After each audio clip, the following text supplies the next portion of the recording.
الحمد لله رب العالمين والصلاة والسلام على رسوله الكريم وعلى آله وصحبه أجمعين. أما بعد، فإن النبي صلى الله عليه وسلم قال: من صام رمضان إيمانا واحتسابا غفر له ما تقدم من ذنبه.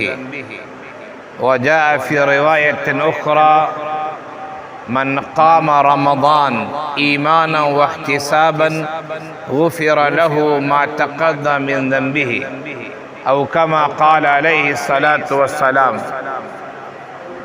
میرے عزیز طلباء اور میرے نوجوان دوستوں، ساتھیوں اور دینی بھائیوں، رمضان کا مبارک مہینہ ہے. اللہ تعالیٰ کی برکتیں، رحمتیں، خصوصی انعامات کا نزول ہو رہا ہے. میں نے آپ کے سامنے دو طرح کی حدیث پڑھی ہے. ایک حدیث میں روزے کی بات کہی گئی ہے: من صام رمضان ایمانا واحتسابا، جس نے رمضان کے روزے رکھے ایمان یعنی اللہ پر، اللہ کے وعدے پر، اللہ کی بتائی ہوئی باتوں پر یقین رکھتے ہوئے، واحتساباً اور اپنے عمل پر ثواب کی امید رکھتے ہوئے، تو اللہ تعالیٰ اس کے ماضی کے گناہ معاف فرما دے گا. اور دوسری حدیث میں سامہ کی جگہ قامہ ہے: من قام رمضان ایمانا واحتسابا، جس نے رمضان میں قیام کیا. مراد ہے تراویح کی نماز، کہ جس نے رمضان میں تراویح کی نماز پڑھی جو سنتی مؤکدہ ہے، اور اللہ پر یقین رکھتے ہوئے، ثواب کی امید رکھتے ہوئے، تو اس کے ماضی کے گناہ معاف ہو جائیں گے. ماضی کے گناہ سے مراد کیا ہے؟ جمہور علماء کی رائے یہ ہے کہ ماضی کے گناہ سے مراد گناہ صغیرہ ہیں، جس کو ہم کہتے ہیں کہ صغیرہ گناہ، صغیرہ گناہ. اس لیے کہ گناہ کبیرہ کے لیے توبہ، اللہ کے سامنے رونے، معافی مانگنے، گڑ گڑانے، اپنے گناہ پر پشیمان ہونے، آئندہ گناہ نہ کرنے کی شرطیں لگائی گئی ہیں. اللہ چاہے تو گناہ کبیرہ ہی معاف کر سکتا ہے. ہم اللہ کے بندے ہیں، اللہ ہمارا رب ہے، خالق و مالک ہے. اسے ہماری کوئی بھی ادا پسند آ جائے اور وہ ہمارے گناہ صغیرہ، گناہ کبیرہ، تمام گناہوں کو معاف کر دے، وہ کر سکتا ہے. اس کے ہاتھ میں سب کچھ ہے. لیکن جمہور علماء نے جو بات لکھی وہ یہی ہے کہ جب مغفرت کی بات آتی ہے کہ ایسا کام کرو تو گناہ بخش دیا جائے گا، گناہ ختم ہو جائے گا، تمہارے گناہ پر پردہ ڈال دیا جائے گا، تمہارے گناہ کا مواخذہ نہیں ہوگا، تو اس سے عموماً جو مراد ہوتا ہے وہ گناہ صغیرہ، جس کو ہم چھوٹے چھوٹے گناہ کہتے ہیں. رمضان کا مبارک مہینہ یقیناً عبادتوں کا مہینہ ہے، قرآن کی تلاوت کا مہینہ ہے، اللہ سے قربت قائم کرنے کا مہینہ ہے، اللہ تعالیٰ سے تقرب حاصل کرنے کا مہینہ ہے، کثرت سے عبادت کرنے کا مہینہ ہے، خوب سے خوب صدقات و خیرات کرنے کا مہینہ ہے. جتنا زیادہ ہو سکے عطیات، جتنا زیادہ ہو سکے اپنے پڑوسیوں، اپنے رشتہ داروں اور غربا و مساکین کے جائزہ لینے کا مہینہ ہے. اور اس کے ساتھ ساتھ تسبیحات، اللہ کو یاد کرنا، اللہ کے سامنے اپنے ہاتھوں کو پھیلانا، اللہ کے سامنے رونا، اللہ سے مانگنا، اپنے آپ کو جہنم سے بچنے اور بچانے کی درخواست کرنا، اور اللہ سے مغفرت طلب کرنا. یہ ان چیزوں کا مہینہ ہے، ان اعمال کا مہینہ ہے، جس کی ایک جھلک میں نے آپ کے سامنے پیش کی. لیکن ہم جب سماج میں دیکھتے ہیں تو ہمارے سماج میں 3-4 طرح کے افراد نظر آتے ہیں. کچھ افراد تو ہیں جو رمضان کو آرام کا مہینہ تصور کرتے ہیں اور کہتے ہیں کہ رمضان ریسٹ کا مہینہ ہے، رمضان آرام کرنے کا مہینہ ہے، حالانکہ رمضان ریسٹ اور آرام کا مہینہ نہیں ہے، رمضان پریکٹس کا مہینہ ہے، رمضان تربیت کا مہینہ ہے، رمضان اپنے آپ کو بنانے اور سنوارنے کا مہینہ ہے، رمضان اپنے آپ کو اللہ سے قریب کرنے کا مہینہ ہے۔ لیکن ہمارے سماج کا ایک بڑا طبقہ وہ یہ کہتا ہے کہ رمضان میں آرام کیا جائے، نتیجتاً کیا ہوتا ہے؟ بہت سارے ایسے نوجوان، بہت سارے افراد جو اپنے رمضان کی ڈیوٹی کو صحیح انجام نہیں دیتے، رات سو کر گزار دیتے ہیں، دن جاگ کر گزار دیتے ہیں، یا بعض افراد وہ جو رات جاگ کر گزار دیتے ہیں اور دن سو کر گزار دیتے ہیں، اور نمازوں کا اہتمام، تلاوت کا اہتمام اور دیگر عبادتوں کا جو اہتمام ہونا چاہیے ویسا اہتمام نہیں ہوتا ہے۔ ایک طبقہ وہ ہے انتہائی افسوس کی بات، انتہائی افسوس کی بات ہے کہ رمضان جو بننے کا مہینہ تھا، سنورنے کا مہینہ تھا، اپنی تربیت کا مہینہ تھا، ہم نے یہ کہہ کہ رمضان آرام کرنے کا مہینہ ہے، ہم نے رات کو جگ کر گزار دیا اور دن کو سو کر گزار دیا۔ شریعت میں اس کی اصل کچھ بھی نہیں ہے، بلکہ شریعت میں ایسا آدمی تو مطعون ہو جائے گا، ایسا آدمی تو گنہگار ہوگا جو عبادتوں کا اہتمام نہ کرے، فرائض تک سے کوتاہی کر دے اور وہ کہے کہ آرام کا مہینہ ہے۔ انہیں اپنی سوچ کو بدلنے کی ضرورت ہے اور رمضان کے برکات، خیرات، رمضان کی نعمتیں اور رمضان کی رحمتوں سے فائدہ اٹھانے کی ضرورت ہے۔ ایک دوسرا طبقہ وہ ہے میرے دوستو جو رمضان کو خیر و برکت کا مہینہ سمجھتا ہے، اور یقیناً خیر و برکت کا مہینہ ہے، لیکن وہ عبادتوں کا زیادہ اہتمام نہیں کرتا ہے۔ وہ خیر و برکت سمجھتے ہوئے وہ اپنی دنیا بنانے کی فکر میں لگا رہتا ہے۔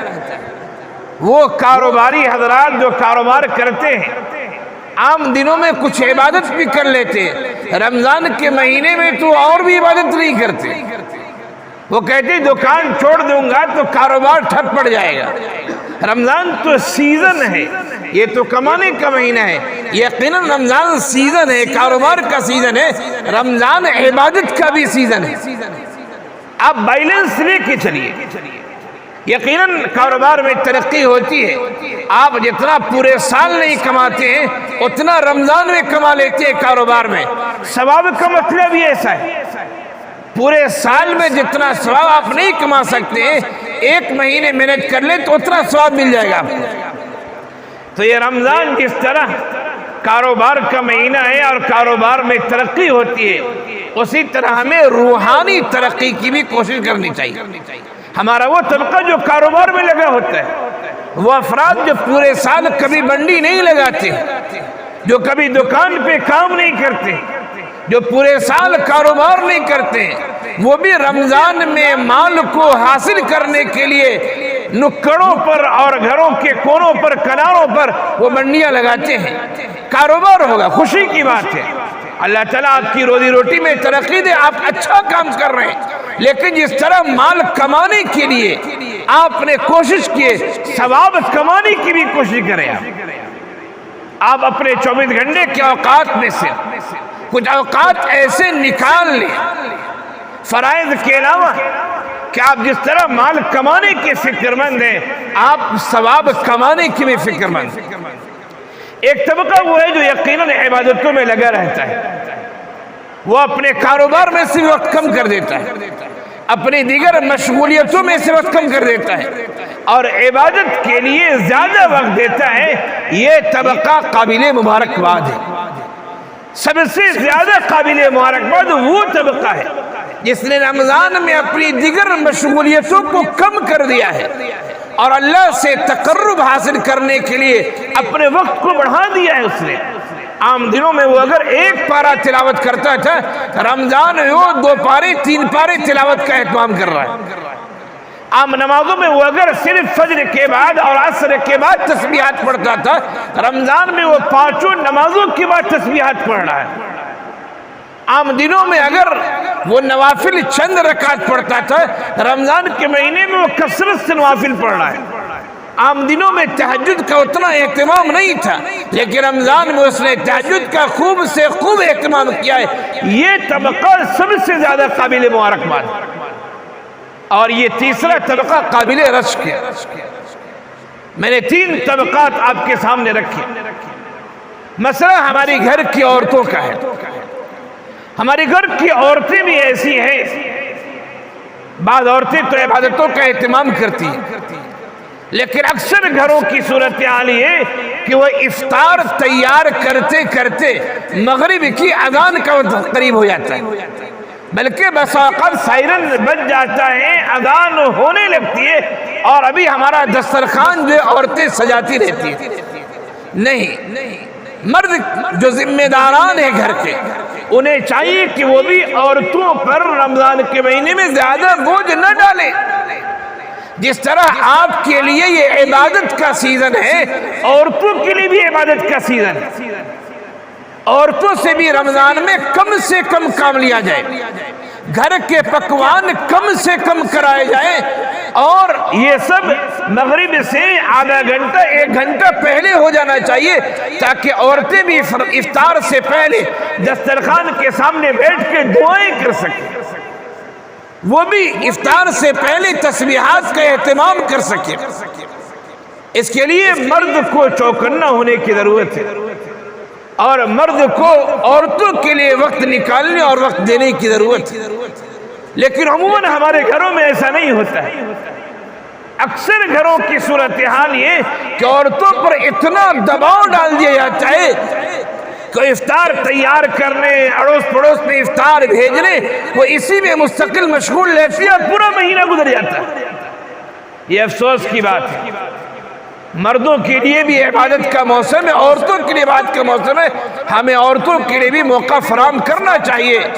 حدیث میں صراحتاً یہ بات آئی ہے کہ رمضان کے مہینے میں چاہیے کہ اپنے خادموں سے بھی، اپنے نوکروں سے بھی آدمی کم کام لے، اس پر جو ذمہ داریاں ہیں نوکر پر، ذمہ داریوں کو کم کر دے، تاکہ نوکر بھی اچھی طرح روزہ رکھ سکے اور اس کو بھی عبادت کا موقع مل سکے۔ دوستو، یہ لوگوں کے چند اقسام تھے جن کا مشاہدہ ہم رمضان کے مہینے میں کرتے ہیں۔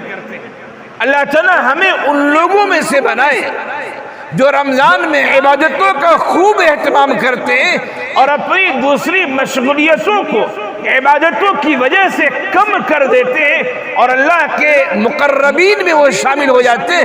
اللہ ہمیں ان لوگوں میں بنائے، اور ہمارے گھر کے خواتین کو اللہ ان خواتین کے نقش قدم پر چلنے کی توفیق دے جو صحابیات اور تابعیات کی ہم مثالیں کتابوں میں پڑھتے ہیں، سیرت کی کتابوں میں پڑھتے ہیں۔ اور مردوں کو بھی اللہ توفیق دے کہ وہ عورتوں کے لیے عبادت کا وقت فراہم کریں، ان کے لیے اتنی گنجائش رکھیں، اتنا موقع دیں، گھر کے کام کاج کا بوجھ اتنا نہ ڈالیں کہ عورتیں عبادت نہ کر سکیں، عبادت سے محروم ہو جائیں۔ اللہ تعالی ہم سب کو کہنے سننے سے زیادہ عمل کی توفیق عنایت فرمائے۔ وآخر دعوانا ان الحمد للہ رب العالمین۔